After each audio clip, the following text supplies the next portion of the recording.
Assalamualaikum warahmatullahi wabarakatuh. Perkenalkan, nama saya Ajeng Rahmadani, NPM 1900-154-124. Saya dari jurusan Teknik Ekonomi Konstruksi, Fakultas Teknik Sipil dan Perencanaan Universitas Bung Hatta. Di sini saya akan menjelaskan materi tentang manajemen konstruksi dari pertemuan 1 hingga 7. Organisasi adalah kumpulan orang yang dikoordinasikan aktivitas-aktivitasnya agar tercapai tujuan organisasi. Fungsi koordinasi yaitu organisasi memberikan arahan dan aturan serta pembagian kerja mengenai apa yang harus dan tidak boleh dilakukan oleh para anggota dalam organisasi. 2. Untuk meningkatkan skill dan kemampuan dari anggota organisasi dalam upaya mendapatkan sumber daya dan dukungan dari lingkungan. 3. Memberikan pengetahuan serta mencerdaskan tiap anggota organisasi. Fungsi organisasi khusus. 1.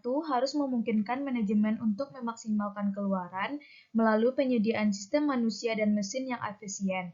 2. Harus memastikan jaringan komunikasi dan informasi yang lancar dan efektif. 3.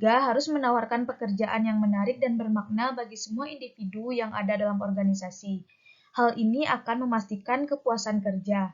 Organisasi dikembangkan untuk kepentingan banyak orang, karena itu organisasi harus humanistik dan bukan hanya mekanistik. Kedua pendekatan tersebut dapat disatukan. 4. Harus menciptakan, memelihara, dan mengembangkan citra atau individualitas sendiri. Hal ini memastikan niat baik orang luar.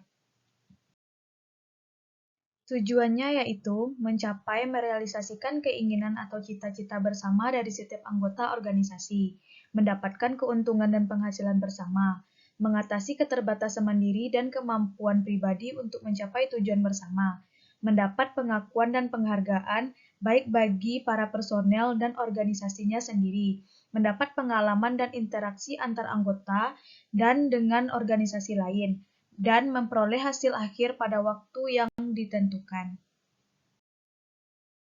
Sistem dan gaya kepemimpinan pada proyek konstruksi. 1. Kepemimpinan. Kepemimpinan pada hakikatnya adalah suatu yang melekat pada diri seseorang pemimpin yang berupa sifat-sifat tertentu seperti kepribadian, kemampuan, dan kesanggupan. Kepemimpinan juga sebagai rangkaian kegiatan pemimpin yang tidak dapat dipisahkan dengan kedudukan, serta gaya atau perilaku pemimpin itu sendiri. Kepemimpinan adalah proses antar hubungan atau interaksi antar pemimpin, pengikut, dan situasi. 2. Komunikasi adalah proses penyampaian pikiran, gagasan, informasi, atau perasaan dari seseorang kepada orang lain. Komunikasi merupakan proses di mana seseorang berusaha memberikan pengertian dengan cara pemindahan pesan atau berusaha mengadakan persamaan dengan orang lain. Komunikasi dapat berlangsung jika ada komponen atau unsur yaitu sumber, pesan, dan sasaran. Jenis-jenis komunikasi. Komunikasi lisan dan tertulis. Dasar penggolongan komunikasi ke dalam lisan dan tertulis adalah dari jenis pesan yang akan disampaikan. Bentuk ini hanya dilakukan karena dapat menimbulkan keakraban di antara keduanya. Dalam menentukan bentuk komunikasi, apakah lisan atau tertulis, kiranya perlu memperhatikan beberapa faktor, misalnya waktu, biaya, keterampilan, berkomunikasi, dan sebagainya. Selanjutnya, komunikasi verbal dan nonverbal.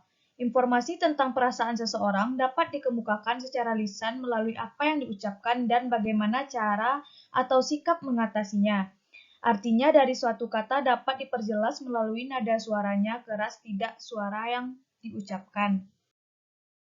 Selanjutnya, komunikasi ke bawah, ke atas, dan ke samping.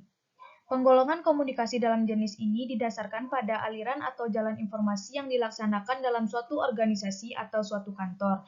Dalam suatu kantor adanya atasan, bawahan, dan teman sebaya atau teman yang mempunyai kedudukan yang sederajat.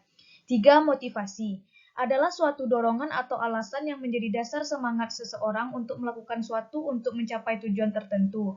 Arti motivasi juga dapat diidentifikasikan sebagai semua hal yang menimbulkan dorongan atau semangat di dalam diri seseorang untuk mengerjakan sesuatu. Macam-macam gaya kepemimpinan. 1. Otoriter, 2. Demokratis, 3. Bebas. Sistem kepemimpinan. 1.